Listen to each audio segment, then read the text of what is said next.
Welcome to The Explainer. Today we're diving into a real macro to micro masterclass. We're going to take that dense, confusing prose and transform it into clear, persuasive policy writing.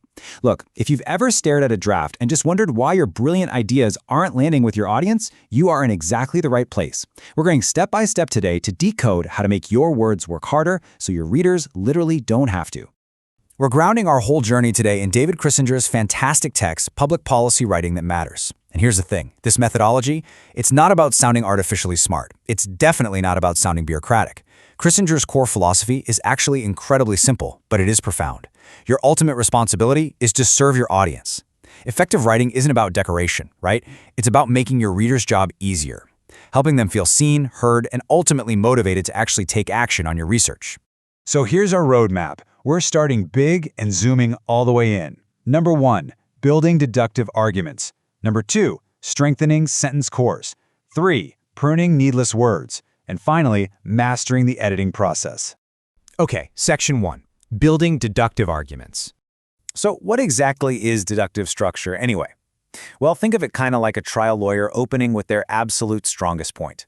A deductive paragraph starts right out of the gate with the central idea, Look at this standard policy memo argument, template. and then it ends with the effectiveness relevant of the evidence and telling analysis. method relies on this By putting your rigid bottom sequence of line headers, right up front, executive you keep summary, your writing incredibly background, focused, key findings, and you're giving your readers this recommendations, immediate, and clear conclusion. roadmap to follow your The reasoning. most critical section, To build this the key kind of findings, deductive architecture, demands a there are specific 3 logical practical progression. implementation steps you've got to First, take. you identify First, the exact crafting the status of topic the sentence. problem. This is your Second, absolute you establish foundation. the specific Second, criteria that transitioning explain to why supporting action sentences. is necessary This is where right you bring now. in the concrete Third, evidence, you the propose data a or case concrete studies. recommendation And that third, addresses the problem. clarifying the role of Finally, analysis. you evaluate Because the honestly, future it's trade-offs just not and enough to throw unintended data at the wall. consequences of that You have to recommendation. explain why that evidence matters and how it specifically supports your main claim. Let's look at this topic sentence for a second. Reducing poverty requires more than economic policy. It depends on the integration of social support systems. Notice how bold and direct that is? It sets crystal clear expectations. You know exactly what the paragraph is going to argue and exactly the kind of policy evidence you're about to see. Zero guessing games here. Social psychologist Moving Jonathan right Haidt along to developed section the moral 2, foundations theory, strengthening sentence which identifies cores. the universal Now, I wanna innate pose psychological this scenario to systems you. that What influence happens how when your people overall perceive right logic and is wrong. perfectly sound, The theory but the outlines sentence 6 itself distinct is just a foundations: complete maze? care We've and all been harm, there, right? fairness Have you and ever cheating, read a policy document loyalty that felt and betrayal, so dense, so authority wordy, and it was nearly subversion, impossible to follow? sanctity and that degradation, frustration is and exactly liberty what we want and to oppression. eliminate today. Audience Policymakers simply do not have the time to decipher convoluted sentences. We need an engine that drives every single sentence forward with power. And that engine, that's your sentence core, the subject and the verb. Take a look at a weak core. It reads, "In the process of evaluating, a number of concerning trends were identified." Wow, that is bloated and passive. But watch what happens when we shift to a strong core. The research team identified concerning trends. Bam! By clarifying the subject, the research team, and the verb, identified, the whole idea immediately becomes authoritative and so easy to follow. In fact, decades of cognitive psychology research show we actually comprehend sentences way faster when they kick off with clear subjects and strong verbs. Which leads us right into the epic battle between passive and active voice.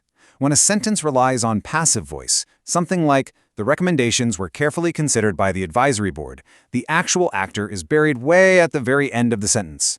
But shift that to active voice. "The advisory board carefully considered the recommendations." See how we center the doers there? In public policy communication, where accountability is just paramount, active voice shows exactly who is responsible for taking action. It literally energizes your text. And this brings us to a really common pitfall: nominalizations. It's a very fancy grammar term Art for shows verbs that have Aristotle's basically dramatic been arc. turned into clunky It plots nouns. the emotional tension of the identification story of key over time, issues. providing sure, a it sounds highly formal, but effective it's so structure for abstract and policy heavy. reform narratives. Compare that to A policy we narrative identified begins key with an issues. opening scene to By set the restoring stage, the strong followed active by verb, progressive you create complications. instant momentum. In a piece on Colorado's Nominalizations housing love to hide crisis, the actor this and dilute rising action responsibility. outlines the Fixing severe them, shortage that's of one of homes, the fastest ways escalating to costs, totally upgrade your and the clarity. strict local zoning All laws right, blocking section new 3, development. pruning The needless tension words. builds to the crisis. Look, Policy forced audiences decision do point not for have the time lawmakers. to sift through jargon. This is immediately When followed an by the overly climax, fancy, inflated showing the sentence real-world says, unfolding "Pursuant to the recent consequences of whether memorandum, they chose to make act maximal or retreat. utilization." The It arc honestly finishes feels like with a the robot resolution. wrote it just to sound important. Instead of The abstract simpler revision, conclusions, as the this memo is where issued, the use concrete email as much policy as you can. recommendation It is removes presented all as those the unnecessary necessary barriers. closure to the Clearing conflict out established inflated in the phrases opening and scene. overly formal words, Applying it is not about dumbing things down at all. It is 100% about removing friction so your reader understands you immediately. To really drive this point home, consider literary master Stephen King's famous warning. He said, "The road to hell is paved with adverbs." Now, King is warning us that adverbs usually just add redundancy, or they're trying to cover up weak verbs. For example, writing that something constricted tightly, well, that's a waste of ink. The word constricted already means to make narrower or tighter. If you find yourself leaning on adverbs as crutches, you probably just need to go find a stronger standalone verb. So, in practice, pruning looks like taking a redundant phrase, like joint cooperative contingency plan, and recognizing that, wait a minute, joint and cooperative mean the exact same thing. Pick one. The prune version is remarkably sharper. Contingency plan to deal with unexpected demands. By eliminating redundant modifiers and deleting those double words, your final message is going to hit with so much more precision. As we wrap up this micro-level pruning, I have to share this vital reminder from George Orwell's famous essay on politics in the English language. He wrote, "Political speech and writing are largely the chart defense of the typology depends indefensible." entirely on Orwell the was pointing out that interrogative question vague, your data euphemistic answers. language is so often This used table as a shows shield. that if you are The answering core lesson a for us what here, question, always like choose what the quantities meaning first changed over and time, the word second. you use bar Avoid charts, hiding behind stacked vague bars, or euphemisms line and jargon graphs. at all costs. Just Effective say slide- exactly what you mean. And finally, Section 4, Mastering the Editing Process. Let's be real, strong writing rarely emerges fully formed on the first try. It requires systematic revision. You really should break your self-editing down into 3 deliberate, practical steps. First up, content editing. This is where you assess the actual substance of your writing and ensure your main thesis is rock solid. Second, structural editing. Here you organize for maximum impact, checking that each paragraph logically flows to the next. And third, copy editing, where you finally zoom all the way in to polish the grammar, punctuation, and style. Now, if you want the ultimate editing hack, here it is. Read your work aloud. I know it sounds incredibly simple, but I cannot emphasize enough that this is one of the single most effective strategies out there. It reveals structural issues that your eyes will naturally just gloss right over when you're reading silently.